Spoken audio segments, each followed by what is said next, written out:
Hello, my name is Nicholas Kemp, and I did my project on Alfred Stieglitz, the American born 1864 to 1946.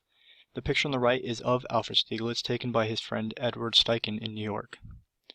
His quote is, "I am not a painter nor an artist, therefore I can see straight, and that may be my undoing." He was born in Hoboken, New Jersey, January 1st, 1864, but he only discovered photography while taking a photochemistry class in Berlin for mechanical engineering. He died in New York, July 13th, 1946, and one of his main claims to fame is the photo session of 1902, which pressured the acceptance of photography as a fine art. In 1892, he became a member of the Camera Club until his resignation in 1902, in which he formed CameraWorks, which was a publication that was to show off his collection of photographers in the photo session. It's one of his main claims to fame, as it started to promote photography to traditional art, as well as up until the steerage in 1907, in which he switched from a pictorialist view into a modernist view.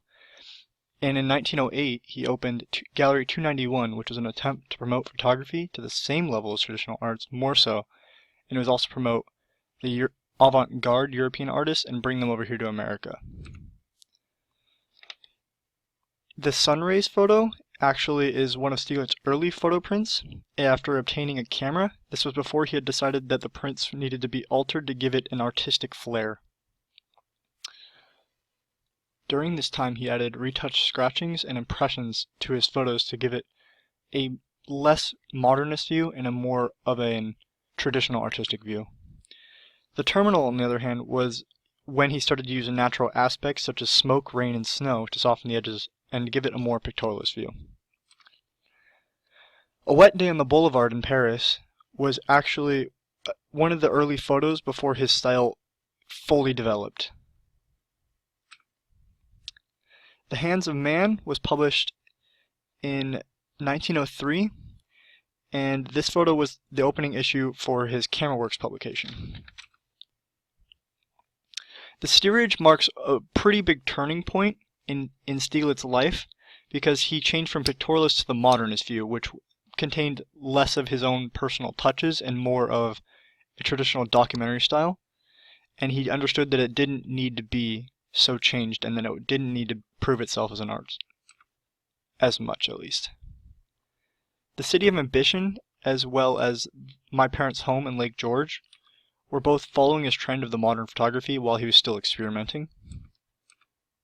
Georgia O'Keeffe actually is a great painter who, 6 years from this point in 1918, would become his wife, but he once said of her that in the past few women may have attempted to express themselves in painting, but somehow all of the attempts I have seen until O'Keeffe were weak because the elemental force and vision back of them were never overpowering enough to throw off male shackles.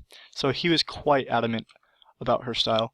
The Brancusi exhibition at 291 actually was an attempt to give the photographers in that area straight access to the consumers. This gallery's one of its main purposes was to introduce European artists to America. One of these artists that would actually become Georgia O'Keeffe, which would become his wife a mere 10 years later. Apples and Gable at Lake George was actually from his family estate at Lake George in New York. This was a photo that was sent to O'Keeffe in 1939, but the photo was actually taken in 1922, and it was from their time together at that lake. The equivalent series were when Stieglitz has developed an obsession for finding meaning in the sky. These photos were taken from a time period between 1925 and 1934, and they're the first subjects where he decided that he didn't want to have a finite subject, and that he didn't want the consumer to interpret it in a literal meaning, and it was a completely abstract thought. Georgia O'Keeffe, Hands and Horse Skull, was actually a photo inspired by Georgia O'Keeffe and her unique art style, while the same one is Georgia O'Keeffe Hand and Wheel, which was when Georgia O'Keeffe actually got her first Ford V8 convertible coupe in 1933, and he decided that he wanted to take a picture of just her hand on her new buy. From the Shelton, during this time, Stieglitz took many photos from his home in Manhattan, including the construction of skyscrapers from many different viewpoints.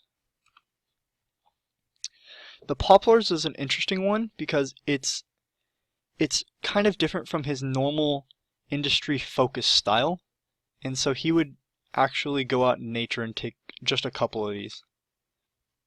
Car 2F7777, I'm pretty sure the name comes from right there in the picture, but this was actually the same convertible, but he decided this time that he wanted a little less wife, a little more car, I guess. But this one follows his more normal artistic style. The Dorothy Norman photo is a little particular because she was once of Stieglitz's colleagues, but more so an apprentice. But she was actually potentially a lover of his, although they met in 1922.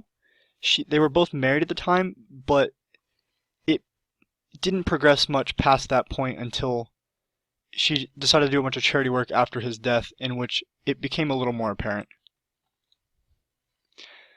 His significance was that he was a major contributor to the reputation of photography as a fine art, and he was also a founder of the Photosession and the pictorialist movements. He founded and edited both the CameraWorks and Camera Notes, going as far as when the people in charge of CameraWorks decided to try to push him out, many, if not all of the photographers under CameraWorks decided they were going to quit as well with him. He introduced many European avant-garde artists to the US, including his wife. He was also respected greatly by most of his co-photographers, and including his great friend Edward Steichen, and he was also a great photographer with the gift for selecting beautiful photographs for both displays and magazines. Although when he decided to try to start up Camera Notes, he was pretty skewed towards the photos in his 291 gallery, as well as photographers that he had already known. And to that point, he actually had made one or two enemies by not choosing their photos for the actual publication, and that divided him a little bit.